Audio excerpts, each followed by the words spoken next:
Oi, get out of it! Welcome to the Out of It podcast. Like, comment, subscribe, do all the good things for the algorithm. Today my guest is Ryan Smagalski. What you been up to, G? How was New Year's? When was the last night? What was the last show you did? We did an open mic. Broco? No, end of November. I don't think we did anything in December. I'm trying to remember if there was a show like right. I think I was before at left. that then, the last Broco show. Yeah. So I think that was the last one I did. Bro, what a good venue. Just snaveled that one up after Voodoo Lounge. It just needed to. It's still like we were talking about acoustics, and the setup of that is weird because you got a nice couple chairs in front of you, but then there's like the whole open area, and on top of that, it gives Kiwis a place to hide. Yeah, bro. Like even some like behind the stage. Yeah. Yeah. So it was. At that point, do you think an MC, an MC with enough like gumption, could like poke their head around the corner and be like, "Hey, you come sit over here," or just like start yapping at them? Sometimes that works. Yeah. Sometimes they just like, no, we're just gonna sit over, which I suppose is fair enough. It's entirely up to them, but it does highlight how. I was at one show, yeah. and the guy was. I was at one show and the guy was very intimate show, and some people were sitting a bit far away, and so he got them. It was kind of like clowning in a way. Yeah. And he went and got these people, and it's like, no, do it in you a can't funny sit way. Down here. Yeah, exactly. I wanted to say one. I didn't bring it up because I hate when I'm like towards the end of a lineup.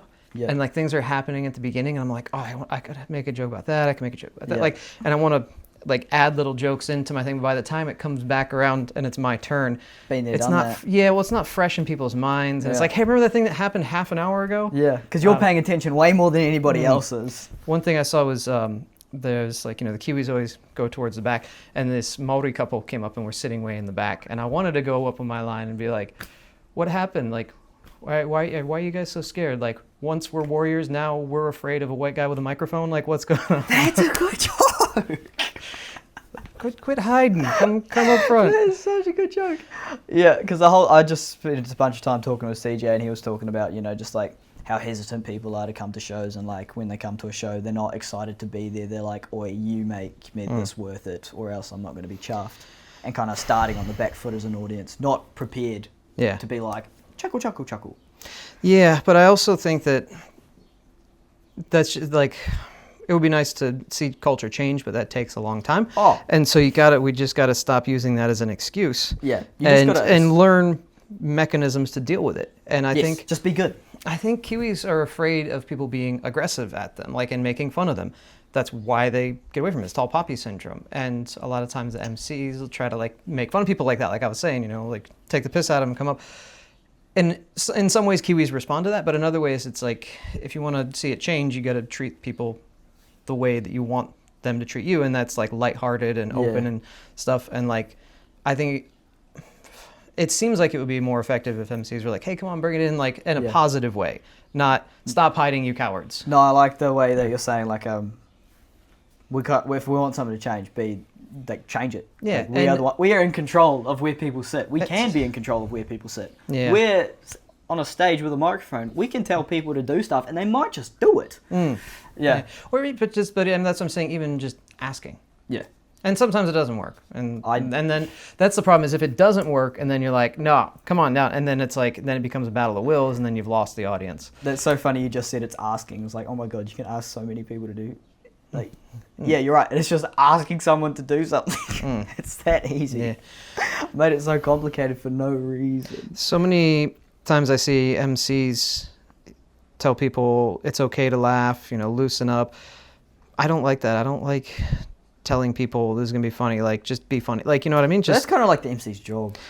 I feel like that is. But I don't for think the that MC to do. tactic doesn't seem to work. I just don't see people being receptive to being told to laugh.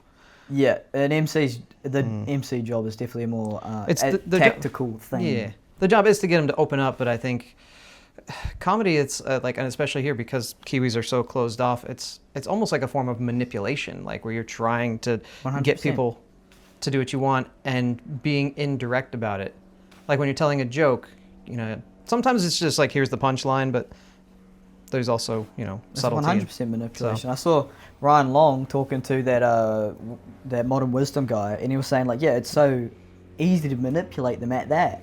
Like, he'll say a rough joke and an edgy joke, and everyone will laugh, and it'll be like one of the funniest jokes, and he'll be like, nah, you guys didn't like that, of course you guys didn't like that, blah, blah, blah. Say another rough joke. Yeah. And he's like, oh, you guys don't like that, blah, blah, blah. But that's like the best jokes he's got, and then afterwards people will be like, nah, bro, you just said we didn't like that. I fucking love that one. He's like, yeah, did you not hear everyone laughing? Everyone loved it. Yeah. But he's being told what to think, so he thinks that.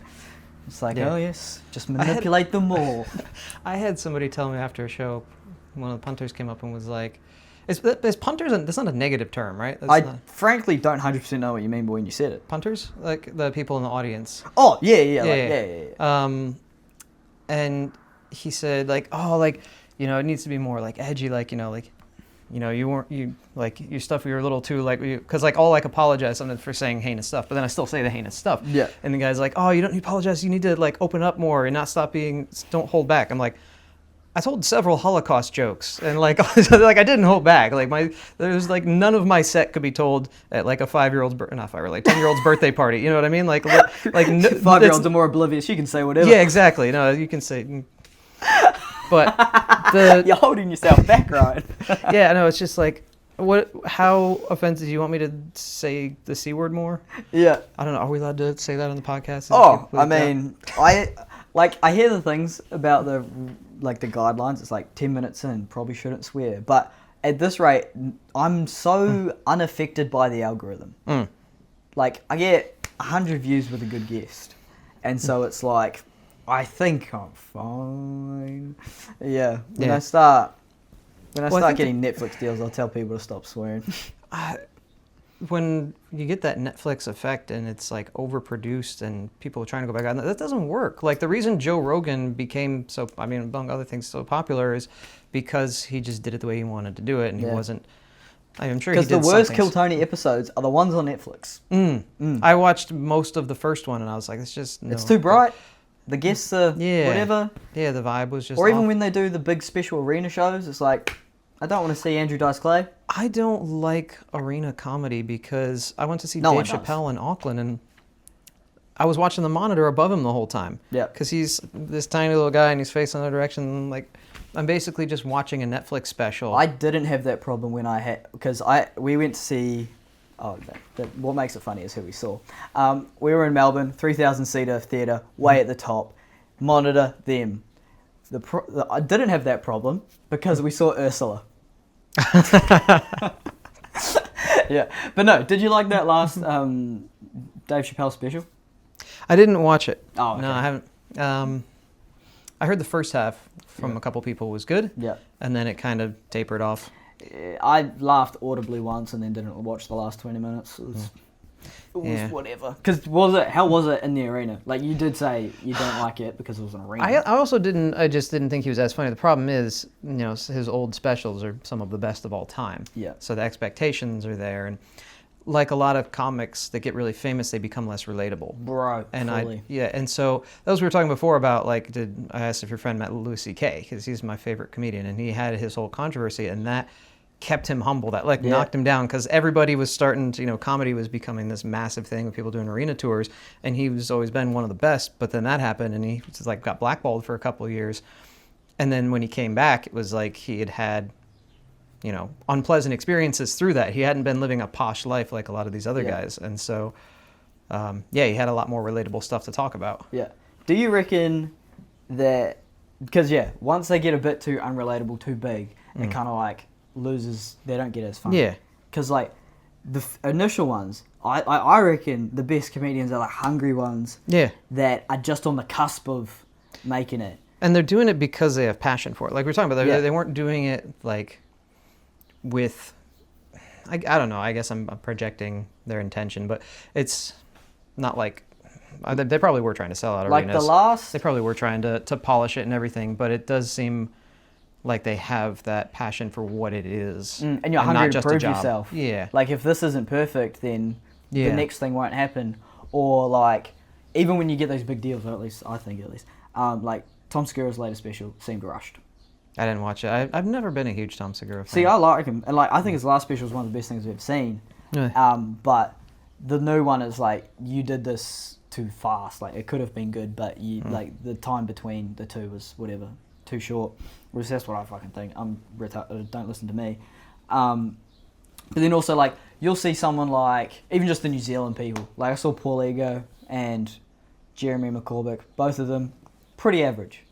Keegan Govan on the other hand, one of the craziest bastards I've ever seen in my entire life. Holy shit, it was good. And like Callum Wagstaff, like He's good. two of the best comedians by far in the country, but not really getting the attention they should. Maybe Keegan is. Is Keegan oh no, I'm trying to. I don't know if I've seen him. Keegan's the big poly fella that opened for Mark Norman.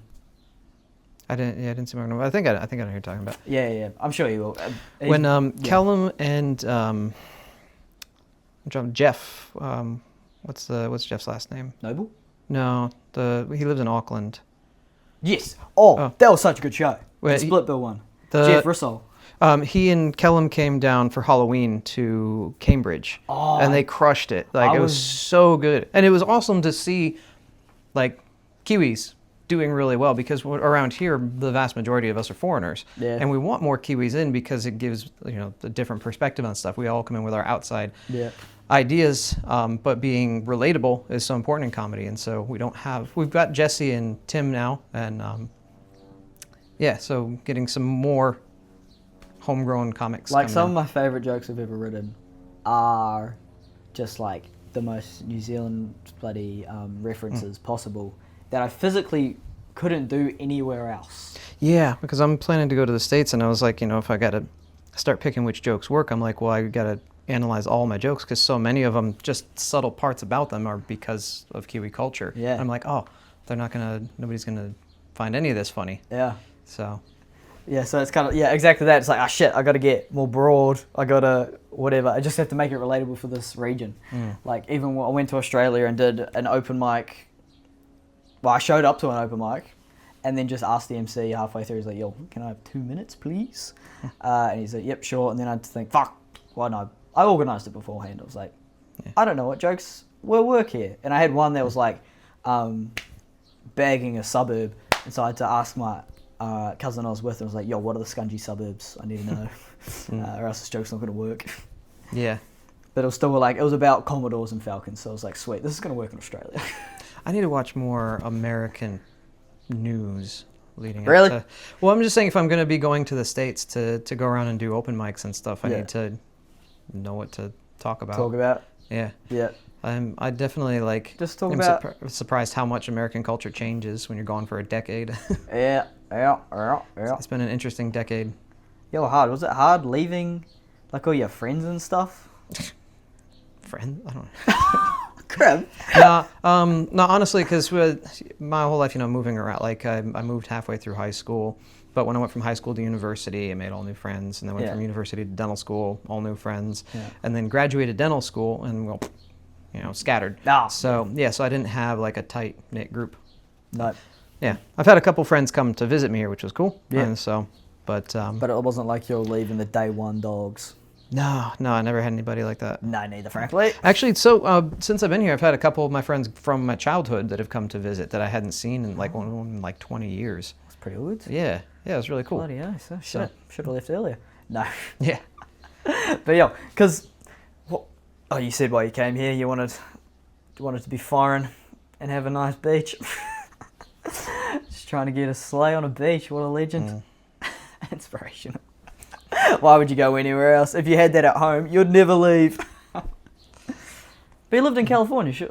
There's nice beaches there, no? I never went to the beach. Oh, really? No, what's it like living in California? I was in. It's referred to as Northern California, but it's kind of in the middle, just above San Francisco. Oh. What's the tippy top? Canada.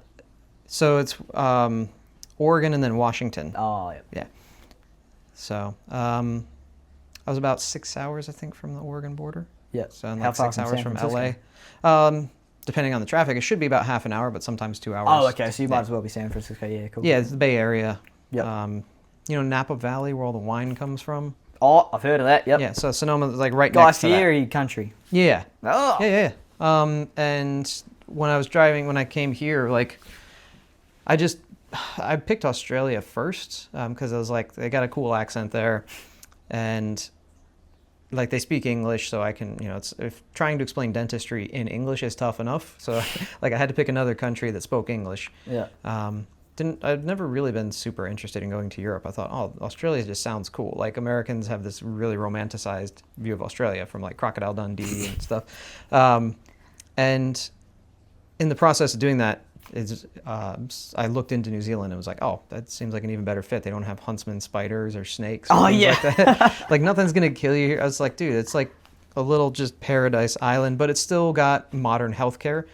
Some people complain and stuff about different aspects, but like compared to Fiji, like we got, it's a good balance between untouched wilderness and modern security. Do you feel like, because did you come to Tauranga straight away? No, I was Whitianga for 4 years. Oh yes, Whitianga. Yeah. So it was a tiny little town. See, that's kind of crazy to go from big. Well, American... I wasn't in the city. No, but I mean, surely even the little towns are bigger than the little towns here. The town I grew up in California was about the size of Tauranga. Oh yeah. Yeah. So that's pretty tough moving all the way across the world to Whitianga. I loved it. My brother was like, "Oh, a town of 4,000 people. Everybody's gonna know your business." I'm like, convenient. Okay. Yeah. I don't have anything to hide. So hard. No, I liked it. I actually liked to I couldn't go to the grocery store without like running into one of my patients, and I liked that. I liked feeling like a member of a tight community. Yeah, that is tough. And then the beach is right there. Yeah. So we learnt to dive in Whitianga. It was pretty good. Yep, main ass. We did a little we just did the course. It was like a 2-for-1 deal. And so me and my brother did it, and our 2 friends also did it at the same time. And we're like, I thought I was special because he let me do it for a discount. Because one of my friends came to stay for a couple months and did his study there, and I was like, I didn't think I would ever dive, but he's like, oh, I'm gonna do this. I was like, I'll give it a try, and I was like, that was really cool. So we did the course with him. Yeah. So it would have been Daryl. I don't know if you remember his name, but I don't remember their names anymore. He's just the owner. He's such a great guy. So he's the kind of guy that does that. He's just like give people discounts and stuff like that. Like just. Because now my friend's there like every weekend, every second weekend, trying to do his instructor's ticket. Yeah. Yeah. And then like when we did it, we were 15, 14. And so every day we're waking up from the motel, scootering there, stopping at the skate park, rocking up to go to diving, covered in grazes because we slipped over in the wet puddles on the skate park at 9 in the morning. And it was just one of the funnest things ever. Holy shit. Yeah, doing it with my friends as well. And it was literally only children. Was it the boat, was it Scuba Doo? I thought we were on the Mystery Machine. Was it? I think I was on the Mystery Machine. Okay. Yeah. Yeah. I didn't realize they had two Scooby-Doo themed boats. Yeah, hard. Literally. Except I made the mistake of taking seasickness pills. That would have only been 6 years ago or so then, right? Yeah. Okay. Because I haven't lived there in 8 years or so. So there might be a new boat then. Yeah, I think that was a new boat or something. Yeah. I'm not sure. But the biggest mistake I made was taking a seasickness pill because I didn't realize it puts you to sleep. Oh, it can. Yeah, it's antihistamine. Yeah. I did one of those little patches on the back of the ear when I was on a boat trip, and it was, definitely helps you sleep. Yeah, we had to go do the half an hour minimum dive, and I only know that because I was so tired. They're like, we have to go in the water now. I was like, fuck, make it fast, and like bare minimum 30 minutes. Like shit, I'm so tired. I don't want to be here anymore. It was just because that stupid pill. Otherwise, that stupid goddamn pill. Have you done a night dive? Nah. That's next level. Yeah. That's I always thought open water scares the shit out of me, but for some reason putting on the suit and the tank, I feel protected. And at night, I thought it would be like terrifying, but it's actually really freaking cool. You take a flashlight down, you can like shine it and see what you want, but you never turn your flashlight off because if you turn it off and drop it, it's gone.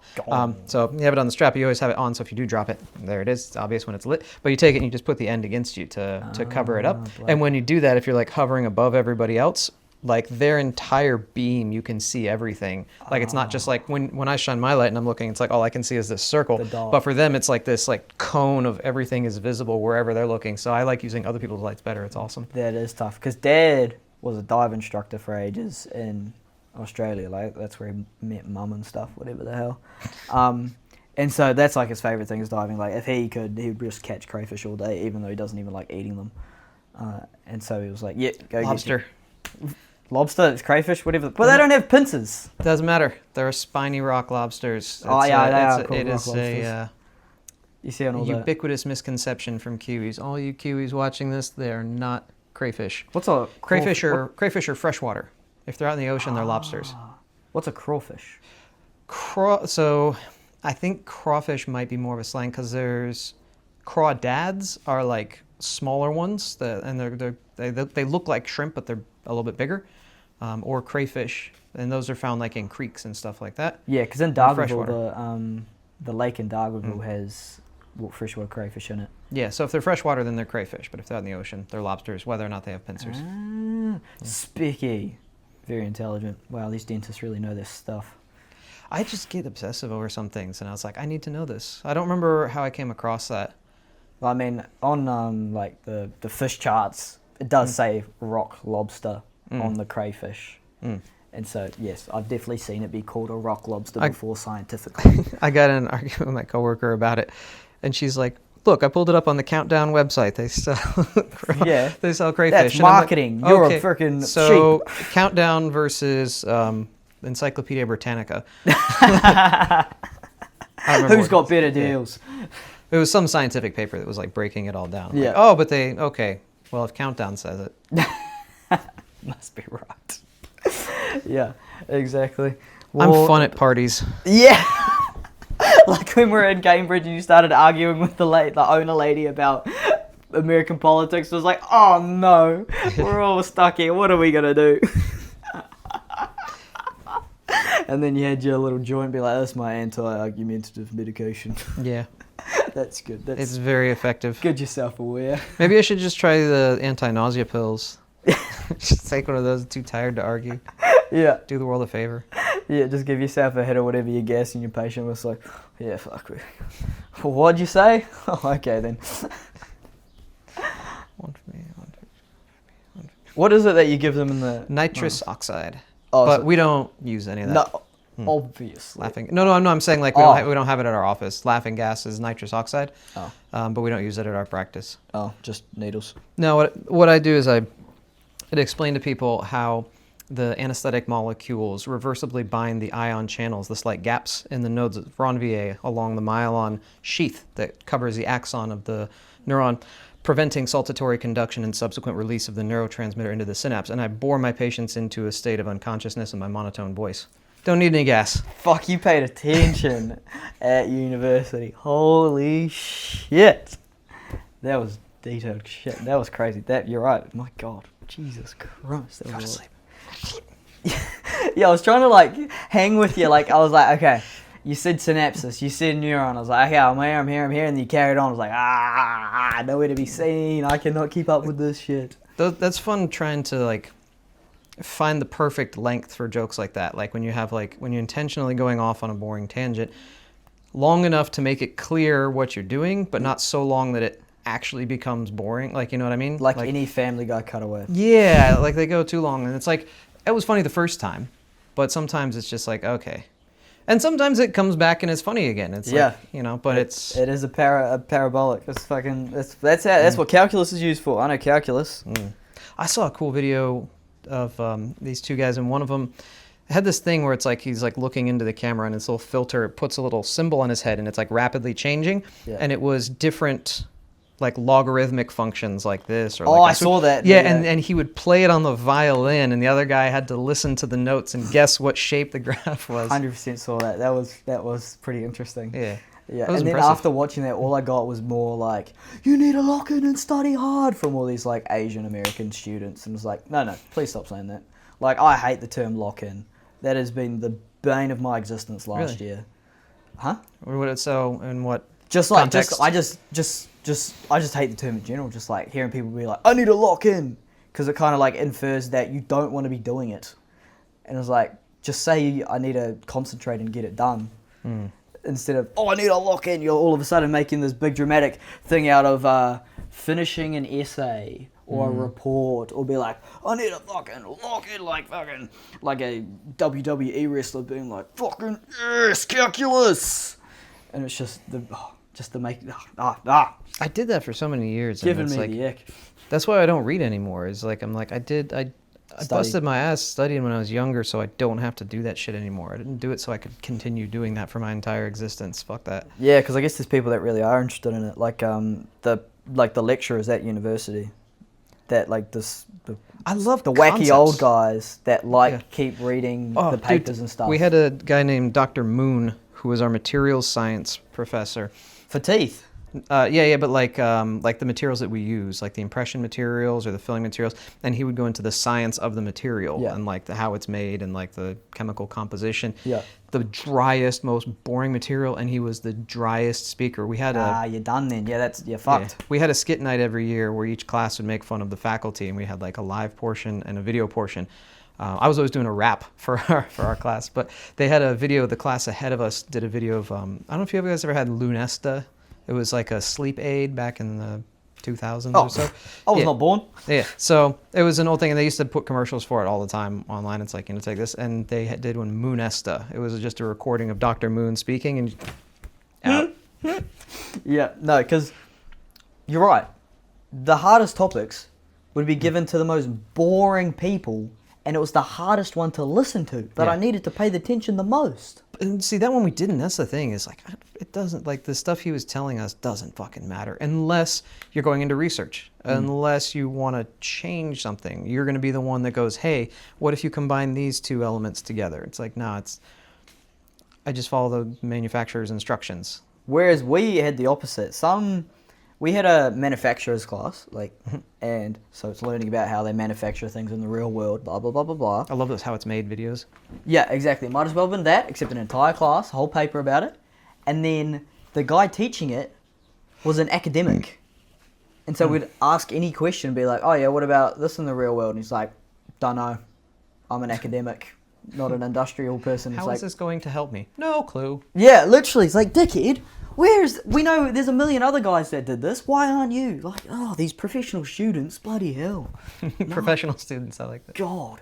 Yeah, so many of them. And even like half of them would say themselves, like, yeah, I'm a professional student. I went to university, studied engineering, became a lecturer and a researcher. And I was like, how? I'm 3 years deep and so over this place. I do not want to drive here every single day anymore. Yeah.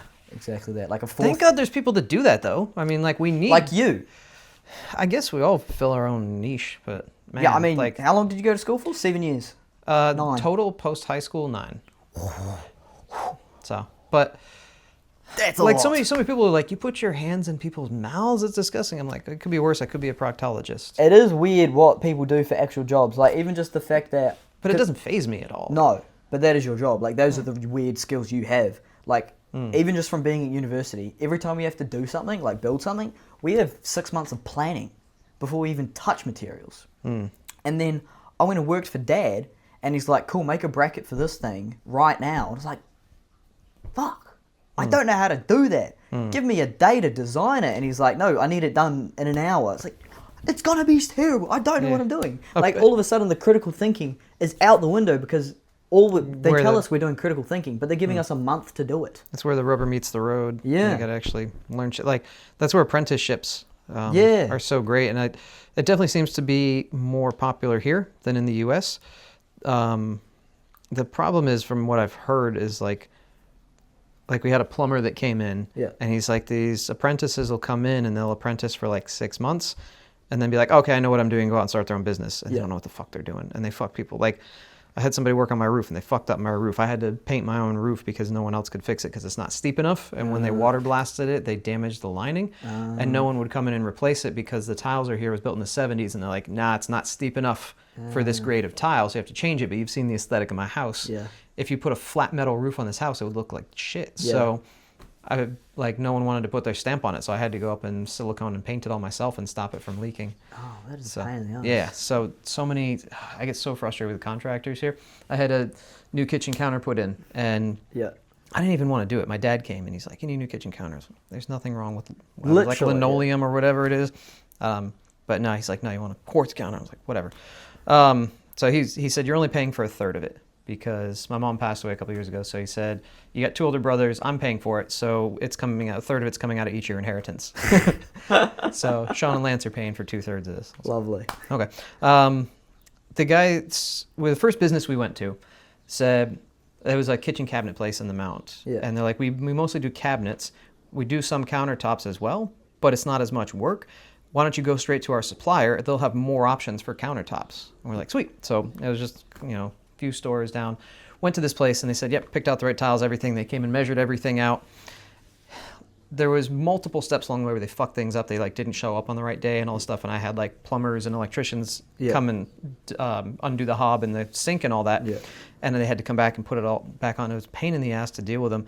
I finally come home from work one day and they had installed it. They had torn up the wall, taken the old counter off because it was sealed to the wall. And they're like, oh, it was more difficult to get off than we thought. And they left scuffs and shit on there. And then there was a gap that big all along the back edge. It just wasn't sealed up. And I was like, that is... there was silicone on one end, so I know they could do it. And I called the guy and he's like, oh, yeah, it was a bigger gap than we thought. And all of a sudden I was like, you measured it out. What the fuck? And he's like, I'll come back and show you why we didn't do it. I was like, no, you're going to come back and finish the job. I can't use it. So the water's just going to run off against the wall. So it was crazy. And the guy comes in and he's like, yeah, I can't use this. You no, gotta that's fucking pathetic. finish. And so he's like, look, it's so thick that if I put silicone, it's gonna look too thick. I was like, that looks fine. Just do that all the way around. Fucking finish the job.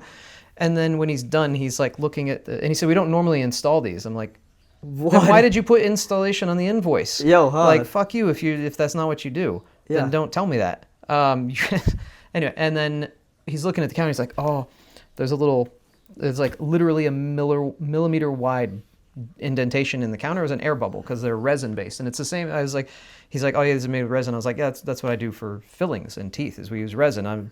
Bubbles are the bane of my existence. I understand they're frustrating. He's like, yeah, but he's like, that's not good manufacturing. I'm like, you're worried about that 1 millimeter, and you're not worried about sealing up the back. Like, what the fuck? He's like, well, we get these made and sent to us. I'm like, wait, so you guys don't even manufacture it? You don't manufacture, you don't install it. What the fuck do you do? Literally. That is a piss take. I have had so many bad experiences with Kiwi contractors. Just such half-assed jobs. Yeah. Some of them have been great. I think the floor room did my floors. Very happy with that. So Tauranga, the flooring room, lovely. Good work. Yeah, because Dad he has no qualification or anything. He calls himself a man-whore, but he really just is a contractor. And so anything that ever gets done, he just freaking does it. We had no kitchen for a month, but he was doing it. We nearly had a kitchen.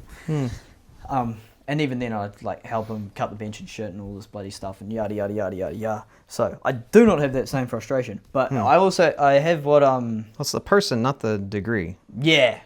My friends are doing I've known dentists 4 years. Shit. The apprenticeships my friends are doing take 4 years. And some of them got halfway through an apprenticeship and then all of a sudden got fired. And they were like, oh fuck, what do I do now? And so they just don't have anything anymore. And then, could they not get another apprenticeship and finish it off? Well, exactly. How do you, I don't know if they could or not. I wasn't them. I didn't ask too many questions. Whereas another one of my friends is so good, he's gotten better jobs while still doing his apprenticeship. He's not finished his apprenticeship, but he's had 4 different jobs, and every single one has been better than the last. Awesome. And so it's like, fuck, look at you go, what a star. And then another one of my friends just bloody same job, 4 years, blah, blah, blah, blah. I don't even know if he's finished yet. But yeah, no, because how do they do trades in the blue collar in America? I don't know. Trade I assume electricians, I know they have to be qualified. I would assume plumbers as well. When it comes to construction work, yeah, I don't know if there's a degree or a certificate that you get, or if it's just on the job training. It's also kind of weird how the plumbers have to be builders because they're building stuff. And then the electricians kind of have to be builders, and then the painters kind of have to be builders, and then you gotta know where you're putting holes in walls and what's gonna happen. Yeah, and then the builders just might as well be framers. But even there's so I was like, I don't know, they're all just fucking builders, no? In the end, yeah, who knows? It's good to have those skill sets though. My friends that are builders, they just can do shit around the house so easily. Oh, I just made this table and all this other stuff, and it's yeah, that's I can brush my own teeth. That's how my skill set translates to at home. Yeah. I floss every day. The only thing that actually made me start flossing consistently is I heard Guy Montgomery say his dentist told him, only floss the teeth you want to keep. It was like, oh, fuck. Oh, that's what I say. Yeah. I say I tell people I have 2 rules. Only floss on days that you eat food, and the teeth you want to keep. Oh, real? Yeah. Oh, shit. Okay, better floss more still. I'll keep at it. I find mine pretty useful. I use mine just about every day. It's just not satisfying when there's nothing in there to There is, just because you don't feel it. Yeah, But obviously. you get plaque in there, you get little microscopic amounts, and that's plenty of fuel. I always tell people bacteria in our mouths eat the same food we do, and they basically poop acid onto your teeth. Really? And that usually gets, it seems to get through to people. When I was working in When you say it like that, I'm understanding. Yes. But the dentist I worked with in Fidianga went to a course and was like trying to get like patient compliance and like get them to actually step up their home care. And they said you want to avoid words that are going to put people off, like decay or rot, like anything that's going to be negative, because then they're going to associate negativity with that. And I'm like, people seem to respond well when I tell them bacteria are shitting on their teeth. Yeah, that works. I think the other words are too bland, frankly. Yeah. Yeah, make it relatable. You might have some slight demineralization of the enamel. Well, that doesn't sound That too means bad. nothing to It me. could kill you. Yeah, literally. Because even just watching Dad not look after his teeth, and now he's like 50, and the other day we went to go get one ripped out, and then yada yada yada, all these problems, and it's like, I don't want to do that. I better Floss, brush my man. fucking teeth and floss them. Floss every day. It's not hard. Do you use like actual like string floss or the Yeah. or the other ones? No, yeah, just regular floss. Yeah, just whatever. Yeah. It does seem to be a waste. I want to be okay with just rinsing it off and reusing it, but I don't. I throw it away every day, and it's Oh, Yeah. what, string floss? Yeah, Oh, yeah, throw yeah. that shit away. yeah, Of you're course. supposed to. Like that's the Yeah. thing, but it just feels so wasteful, especially because it's like it's not damaged. Yeah. Like it's perfectly functional. I mean, sometimes though you split a tooth, like the tooth will split between the threads, and then all of a sudden it's like well frayed. And yeah, yeah. whatnot. I have one now it's like a satin floss, and that holds together pretty well. It's like almost like a tape. Yeah, because Dad buys all those the pick ones. So picks are great. Like if you look at teeth, dude, put this camera too, but like butt it up like this. Those picks and water flossers are great at rinsing out that area near the gums. But not the But top. where the teeth touch, stuff gets wedged in there, and the only thing that passes through there is floss. You physically pop it through there and break the plaque up. Because they've got like the weird like hook on them with the floss in between like that. Oh, if it has a string on there. Yeah. So, okay, yeah. So as Yeah. long as you're passing something physically popping it between the teeth, Yeah. then that's good. You don't want to be jamming it in there and traumatizing the gums, but you just want to gently work it through. Oh, when I heard the thing that Guy Montgomery said, and then I started flossing like that, those 3 days, my teeth were sore because it was like I only just started doing it, and I was like, okay, I can't get to this point again where it's sore to do. Well, if stuff's been building up, you may need to see a hygienist to get the calcified stuff cleaned off because it There's a crusts tiny on bit there. of calcified stuff. Yeah, I mean a little bit's not gonna. It's ultimately Yeah. not gonna be a major issue. But so many times I've seen people that come and they're like, "Oh yeah, I got a little bit of calculus." I'm like, "The fucking hell! Like get the jackhammer out!" Like, Oh, I do love those videos. They Yeah. are satisfying as anything. yeah. It blows my mind though how little people understand about what's going on inside their own mouth. Oh yeah, I didn't know that much. That's for sure. Like even at high school, I was kind of annoyed, frankly, because we get the dentist come in year 13, blah blah blah, just about to turn 18, so like still free whatever. And I sit there, I looked at my mouth, and then they're like, "No, you're good." And I was like, "What about this hole going on over here?" Like I can feel with my tongue, pretty obviously it's a hole. And they're like, "Nah, you're good. It's just grinding your teeth or whatever the hell." And then they like sent me off, and then I turned 18. And it kind of started like getting a bit sensitive, and it was like, they've fucked me. Why couldn't they have prevented this going on? If it was from grinding, you need to be wearing like a night guard or something. I don't think it is from grinding though. But it might have been from grinding me to have a look? initially. Yeah, bro, get in my mouth. Where's my phone? I need my light. Tell you what, let's do a proper Yes. spelunking here. I haven't done dentistry in a month. Really? Yeah. Get in my mouth, can't. I went to Hey, it's time. went to Argentina in December. Woo. Oh, God. How was that? Argentina. It was awesome. Yeah. Yeah. It's on either side. It's two visible holes. Tilt your head downward.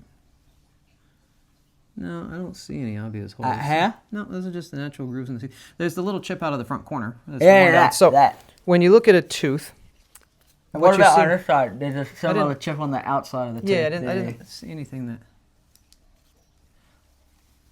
No, it's just worn down. So that's from grinding a bit. So Oh, there's some okay. enamel missing from the top. There doesn't appear to be any decay. Yeah, because sometimes that gets a bit sensitive, and I think, fuck, that could have been So- fixed. When you look at a tooth, what you see is a shell of enamel around the outside of the tooth, which is basically rock.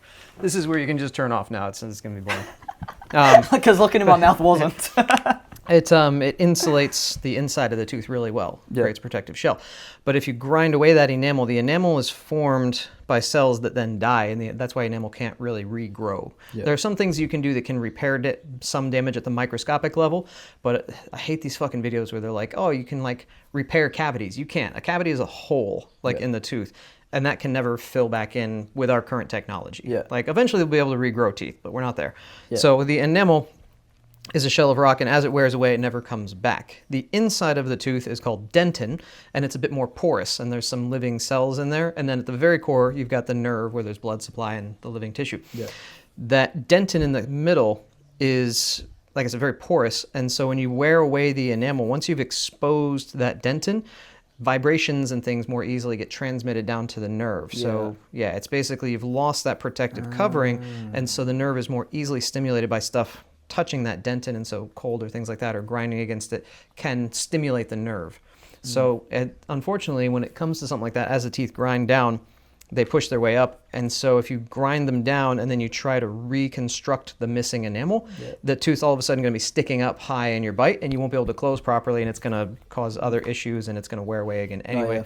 So yeah, there's often not a lot that can be done about that without massive amount of work. The key is just preventing it from getting worse. It's not something that's going to necessarily deteriorate, but make sure you're not clenching or grinding unnecessarily. And if you're grinding in your sleep, you may want to wear a little plastic retainer to basically create a buffer.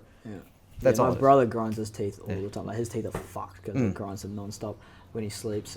What's a root canal? Because they seem aggressive. So the nerve at the center of the tooth is, again, where the living tissue is, and that goes down through the roots. There's a couple terms in dentistry that overlap. Like a root canal is the physical structure of the canal through the root. And then doing a root canal is what we say when we do root canal therapy, where we're going in, we strip out all of that infected nerve tissue. So if you get a cavity that gets too deep and bacteria get into that nerve, then putting a filling in there is like putting a sticky plaster on top of an infected cut. So you need to clean out the infected nerve space and seal up tips of the roots. Any bacteria that escape down through the roots into the bone, the body's really good at fighting infections in the bone. The bone will actually swell and pull away and get replaced with soft tissue as it's fighting it down, but the tooth itself can't swell and the body can't flush it out. So it's basically a little reservoir of bacteria. So you're trying to get in there and disinfect the inside as thoroughly as you can. Yuck. Yeah. Have you ever ripped out someone's like bones?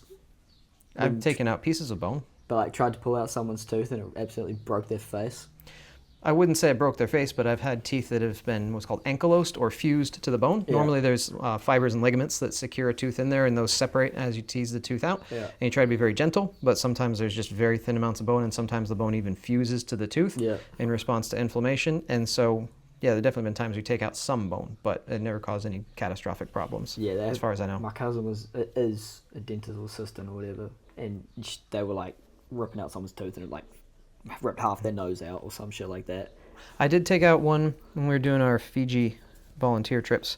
That I hadn't even started this one. It was the other dentist, and I had to go in and help her because she was struggling with this one. And the tooth came out with the wisdom tooth fused behind it and a big chunk of bone. But managed to tease it out very gently. Had to basically peel the gums and everything back and tease this loose piece of bone out with the tooth and seal it up. It's called a maxillary tuberosity. It's basically a chunk of bone that sits towards the back of the upper jawbone. The only time it's really necessary is if you have a denture and you want to get a good suction cup action on the roof of the mouth. Having that ledge of bone is very important, because if it's too flat in the back, the suction cup can't really get the suction. Problem is, when you're taking out, their last few teeth, they're going to need a denture. Whereas if I'm taking out a wisdom tooth on somebody who's got the rest of their teeth, and that maxillary tuberosity were to fracture and come out, ultimately, it's probably not going to cause any noticeable issues with them. It's only when you need a denture. But this patient was like, we're taking out their last few rotten teeth. So that one is the only time where that could have caused complications down the line, but we weren't there long term. So I don't know how everything healed up. I assume it would heal up fine. Like the surgery itself went well, but I don't know how easily they were going to be able to get a Are wisdom denture. teeth bigger than regular teeth? Sometimes, usually not. Usually they're a little bit smaller. No, just regular, or just extra teeth that aren't required. They're not. I wouldn't even say they're extra. There's a lot of different theories as to why we have issues with our wisdom teeth, and I read this book called The Dental Diet, and it wasn't exclusively about like the content of the food, like sugar is affecting it, but also just our processed diets now we don't chew our food as Yeah. hard as we used to. And having, like he said, he saw all these farm boys that had all of their jaws were bigger and they had their wisdom teeth fully erupted because that chewing, those tougher diets and stuff, eating a lot of raw vegetables all the time and stuff. Bigger jaw. Yeah, exactly. Stimulated more growth in the jawbone, so they had room for their wisdom teeth to That's come what in. I heard. Yeah. Mm. So- Yeah, because I haven't taken mine. I haven't had mine taken out, but I haven't noticed anything Yeah. with them. Like, if you need to get them taken out, would it be noticeably a problem? I've seen people that didn't have any problem for 40 years and then it became a problem. Oh, And yeah. I've seen people that have had their wisdom teeth sitting in there their entire life in their 80s, never been an issue. Oh, That's so one. Yeah, I'd have to see the X-ray to see where they are and to basically get an estimate of how likely it is to cause you a problem. By the time it starts to hurt, sometimes it can be damaging the tooth in front of it. So waiting until something hurts is not always the best policy. But But yeah. otherwise, you're going in to get an X-ray to check. Yeah, at your age, there's definitely still a high potential for things to shift. But if you're in your 40s and your wisdom teeth are there and they've never caused you any problems, I'd say they're probably never going to. Oh, wait till I'm 40, I hear. Yeah, yeah. But then we get people coming in. It's like, yeah, it gets infected every 6 months and my face swells up. And how long's that been going on? 10 years. Oh, that's bad. I'm like, yeah, we should probably do something about that. Like, nah, can you just whiten my teeth? Wow, you sound really good at your job. Oh my god, that is for sure. Someone who actually cares and has tried. It sounds like you put a lot of effort in when you're at school and maintain your knowledge. Or at least are using the knowledge that you need to know. Yeah, I'm already starting to find myself feeling like an old guy, like, these newfangled techniques and materials, and that's not how we just pack a bunch of shit in there. She'll be right, get the bloody cotton wool out. He'll Nah. stop bleeding eventually. It's fun getting better at something over time, just seeing like improvement, like doing front fillings and trying to make them blend in and just... Oh, really- because now it's an art. Yeah. All of a sudden you're molding someone's face. Yeah, being a dentist, you got to put on a bunch of different caps. You got to be, you got to have medical knowledge. You got to be a doctor. You got to be a therapist. Man, people come in there with fucking freaking out. Can you tell what chicks are sucking cock? No. Oh, just a myth. There's the theory that if the roof of your mouth is bruised, it's from giving Being a legend? aggressive. Yeah, well, see, I don't like that. That whole trend. It's like I'm trying to watch porn. I'm like, dude, I can hear it like breaking your throat. Like like the gagging. I don't get that in porn. Oh, yeah, Like no. the aggressive. That's like that doesn't. You don't seem want- like it would feel good for either person. No, Like you don't want someone to not look like they're having a good time. No. Yeah. No. If you can only take it that far, you can only take it that far. You know what? You're a champ for trying. Oh, well, breaking myths, yeah. Yeah. So but I've heard that story, but it's not like that's the only thing that can bruise your mouth. No, you know, yeah, so- exactly. Like I was eating crunchy bars and they Sure hurt you the were. roof of my mouth. Sure you were.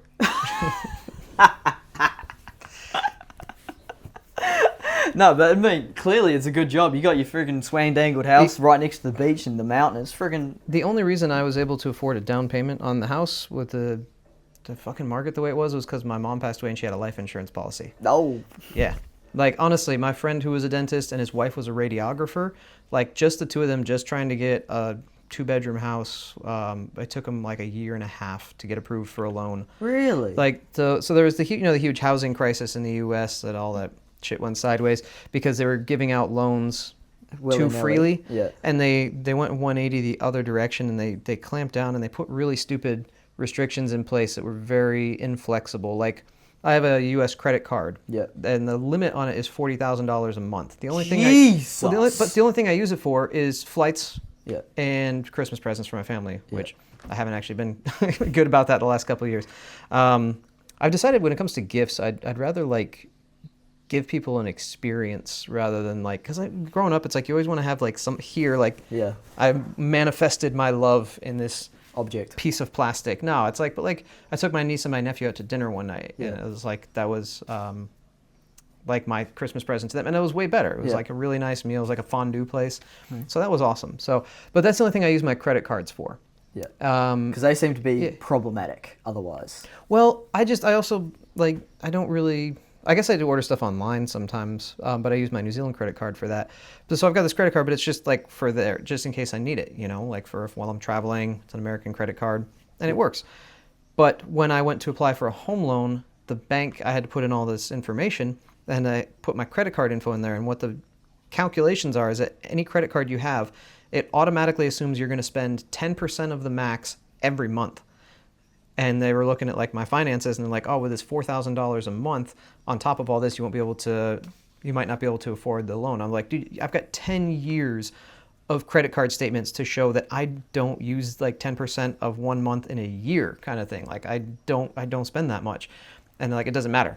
You have to put it in the computer and it just spits this out. Because I heard some guy was saying he was trying to get like a business loan or something, and he had business cards and stuff, and he had a credit card, and he had like savings in the business or whatever the hell, and they were like, no, we don't care about that. We only want to see income, because if you wanted tomorrow, you can spend that money, and therefore we're going to pretend it doesn't exist because tomorrow it could be gone.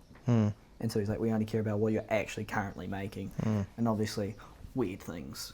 Yeah, they cracked down and they made it. They took out the human element.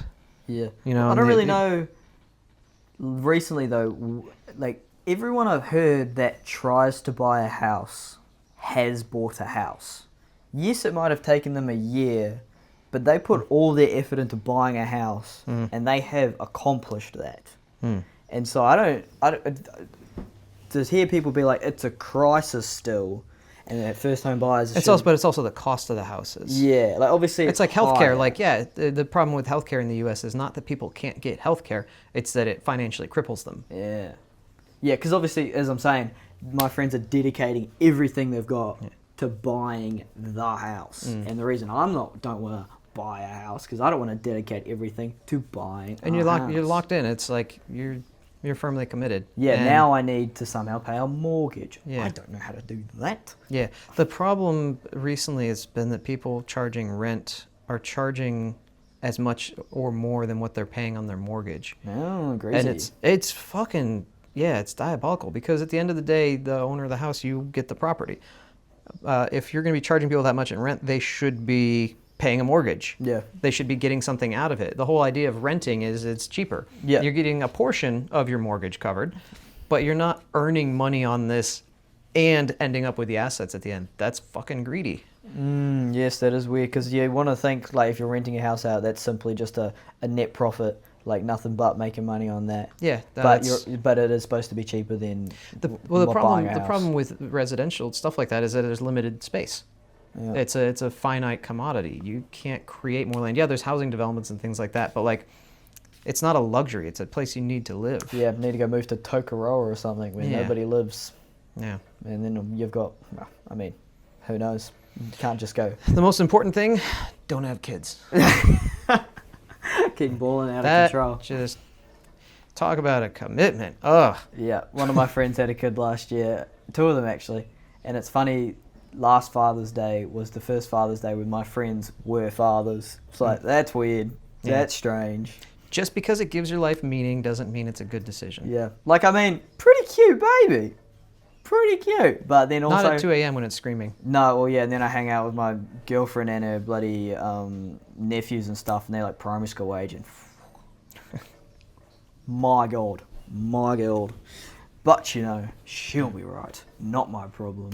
I like people's kids like I like people's dogs. They're fun to play with for like 5 minutes, and then when they smell bad or they're hungry, they're your problem again. Literally, yeah. No, it's funny that like obviously, if you had a kid, you would like it because it looks like you. And I don't think you'd like it. I think you'd love it, but you wouldn't necessarily like it. That's the impression I get. 100%. That's right. So obviously you love it, and I think I would, and I think I would want to do that, but not now. I'm 21. Nothing hold me down, baby. Get out of town. I ain't fucking falling for those traps. The way that we raise kids, I think is so weird. Like, having a room, they put a baby in it, I understand it's important for the parents to have their downtime. That's why I think like the whole nuclear family thing is potentially a bit of a scam. Nuclear family. Nuclear family is like mother, father, kids. Like just like a standard family unit. All of the pressure of raising that kid is on 2 people. Whereas instead of having like grandparents, uncles, aunties. Exactly. Like the saying, right, it takes a village. If we could just like group the kids together, like you set of parents, okay, you guys are watching the entire neighborhood's kids for this week. Then you don't have to do it for a month. And it's like you just rotate like where, just like a herd of children. So starting a cult is... Well, but it's just like that's how our ancestors used to live in like villages and stuff. And you'd have, communal care of all this.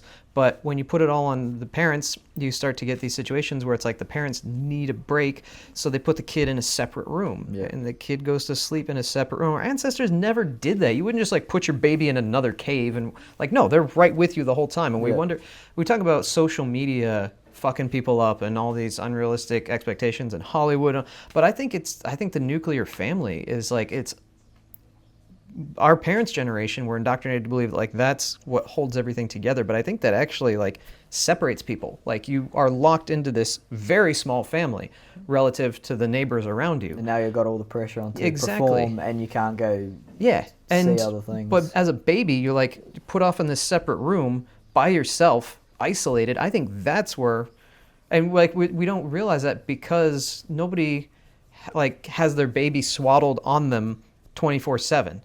So you don't see what those kids would come out like. They might come out like way more psychologically adjusted. And the fact that we're all as a baby like isolated and put into this separate room, that very well may be making all of us fucking crazy. I don't know. Like I see my friend like parenting. I guess that's what he's doing. Realistically, whenever I see him with the baby, he's just playing with it. Like, yeah, he'll change a nappy every now and again, but like if he's walking around and he's got it, like he's giving everyone a little fucking sig hail with the baby on the front of him, just doing gang signs to everybody. Yeah. And then watching like he'll be sitting on the couch watching like the 1 minute fight things, and you just got the hair going like. It's like, oh my god. I mean, pretty cute, but responsibility not for me. Thank you very much. That seems like that'll be fun for like an hour. Yeah. And I'd be like, okay. Somebody else carry it. Exactly. I was sitting down with the other day when we were at the beach, and like everyone was watching a movie, and she was just playing with a toy, and I was just like spinning a wheel and keeping her entertained and yada yada yada. And I was like, yeah, as soon as that thing starts crying, anything. Yeah. And they're dumb. Like, I know it's not their fault, but I have no frame of reference for milestones for kids. Yeah. I could never. Sometimes I think I'd make a great father. Sometimes I'm like I would make a terrible father because. I'd be like, it's been going for 7 years. How are you still retarded? Like, what is... Bro, there was one of them, and he was 7, and he's like, can you plug this in for me? Can you plug in this charger for me? I was like, no. You should, you're 7. You know how to plug something into the wall? Yeah. What are you doing right now? And he's like, no, I don't know how to do it. And so I was like, I'm not doing it. It's for bloody sure. Yeah, that was real weird. I was like, this is a learning experience. Yeah, go figure it out. You're not going to shock yourself. Yeah, you're not using a butter knife. Go ham, brother. Yeah, or like learn to go without whatever you're charging. Literally, yeah, that too. He was annoying all the way. I didn't care. He can go sit on that iPad for the rest of his life for all I care. Yeah, no, that's all the things that it's like giving your kid an iPad when they're too young and putting them in these rooms, all these isolating things and stuff you're not supposed to do, but it's like. I still 100% empathize with parents. It's like you got to do what you got to do for your own sanity. Yeah. And that's why I don't think that we're meant to, these nuclear families is just, it's not enough. It's just survival of the fittest. Yeah. That right? But it also gets you into, you got to have a house, place to keep the kids. You got to have a job to take care of everything. So it keeps the working force going. Yeah, like locked in. Like I don't want to. It is definitely taking part in society. But I don't want to, like, people get overly dramatic and they're like, it's indentured servitude. I mean, it's not. You have the choice of going out and just living in the bush if you want to. Yeah. Do you want to? Nah. Yeah, that's the thing. It's just like No. Because, like, you go down to, like, the west coast of the South Island and you can find some pretty hairy spots and some pretty rough-looking houses. People just hacking away at it. Yeah, pretty wild your best place. Life. Yeah, he's living a life. Yeah, well, hard. Because even the, I forgot what I was going to say. But, yeah, no, very specky. What was I thinking? There was something going on in my brains. All right, let's get some slapstick American questions out. Yeah, something funny instead of me whinging for an hour on a podcast. The only time I'm not whinging is when I'm talking about teeth. Slapstick American questions. What's your favorite gun? MP5. Oh, what's that? Is that a... It's a submachine gun. It has an extendable stock, but when it's collapsed, it's about that long. It's what in the movies like the SWAT team always use. It often has that like kind of like smooth, tapered front, and then the curved clip. Yeah, I think I know the one. Yeah. Opinion on the letter U. See, you're asking the same questions you asked Laura. I know. Is Apple a cult? No. Um, Because their leader died, so it's a religion now. Oh, shit, that's a good one. Favorite capitalist? Myself? Lovely. Favorite conspiracy? Oh, the moon landing. Do you really think Because do you not think it's real? I don't know. That's the thing. That's why I heard that's a why I really love it. Good one the other day, and it was, if it was fake, why do the Russians agree it was real? Did they? Supposedly. Otherwise, if it was fake, they would be like the number one guys saying, "No, you guys are all shit." Well, I mean, you look at Trump with his accusations of the election fraud, and there's some people that believe it and some people that don't. And I'm sure there's a lot of Russians that could have gone like, "Oh, it's not real," but Yeah. by the time the conspiracy came out that this was faked, like they did a good job of faking it. If they did, I don't know if they did, No. but if they did fake it, they did a good job. And so at the time, my understanding is nobody questioned it. No. But then the conspiracy comes out later on, and the Russians, I'm sure there are plenty of them going, "Oh, this is, it's fake, it's fake, it's fake." But of course they're going to say that, so you're not going to take their word. You know what I mean? Like, Yeah. at this point, I don't know. Who knows? What's your favorite form of cholesterol? I guess the LDLs, What's LDLs? low density lipo. Oh, I don't know. So the HDL, the high density ones. If you were are to the ones get I fuck fat, how would you get fat? That's what I'm asking. Okay, so fried chicken's always good. I love fried chicken. Lovely. Are you ever going to tip again? Yeah, I tip all the time. Really? Yeah. Here? Yeah. Not. Yeah. Here. Like when I go to Thai massage. Oh. Yeah. Yeah. So. Lovely. I did, like you said, I needed my mom's life insurance policy to be able to afford a house, but I'm still doing okay financially, Yeah. and I assumed you would. Yeah. and I don't have like super high needs lifestyle, and I try to help out people that are working hard. Yeah. Like when I do Uber Eats, I always tip like $10 on that because it's Oh, can you tip on Uber Eats? yeah, Oh, shit. and yeah, it's the same thing with just Uber rides because it's like people out there actually working hard. That's Yep. Wow, romantical. Coming from California, what are your thoughts on how we also tricked the native people into giving up their land? I mean, is it kind of as a trick if you just straight up lie? Well, yeah, because that's what didn't the California, didn't they just take it? I mean, Because you go to Beverly Hills, I guess fucking Mexican. here they were better at getting the natives to kill each other. My understanding. Oh yeah. Yeah, more indirect. Because how did they do it 'cause in California? Well, I think by the time they came here, there's a lot of came to California. There's a lot of Spanish influence already. So I guess you had a blend of Spanish and the natives. Like anybody that watches this, I know I'm talking out my ass, but it didn't seem like the Native Americans had a No, I'm talking about strong the Mexicans.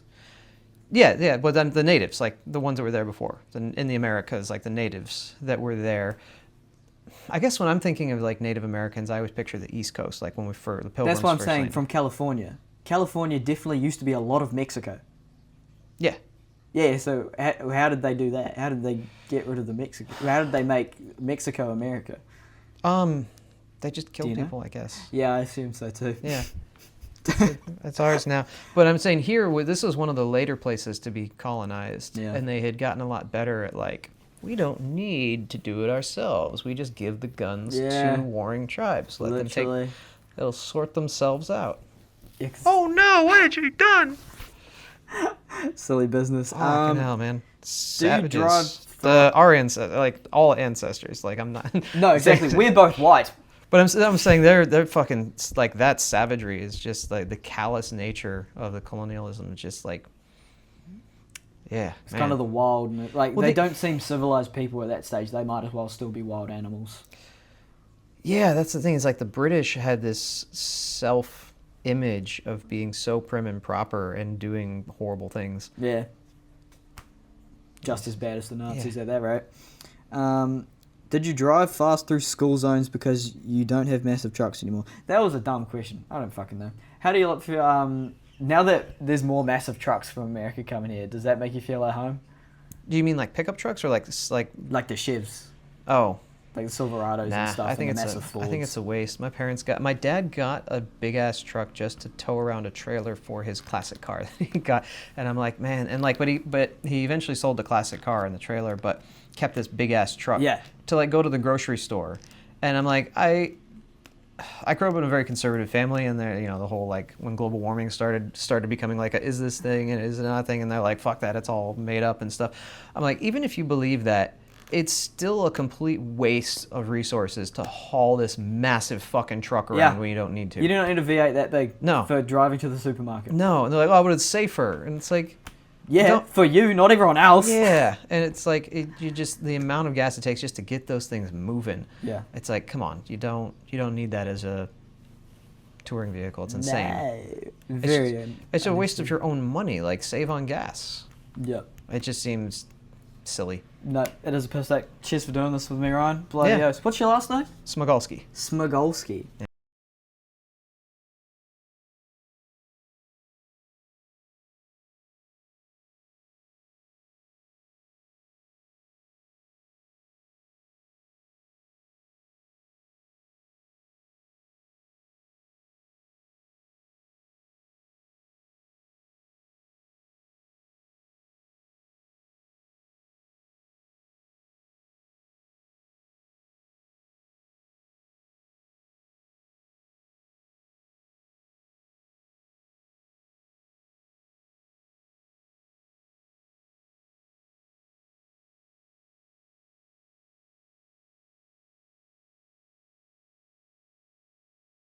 Today my guest is Ryan Smagalski.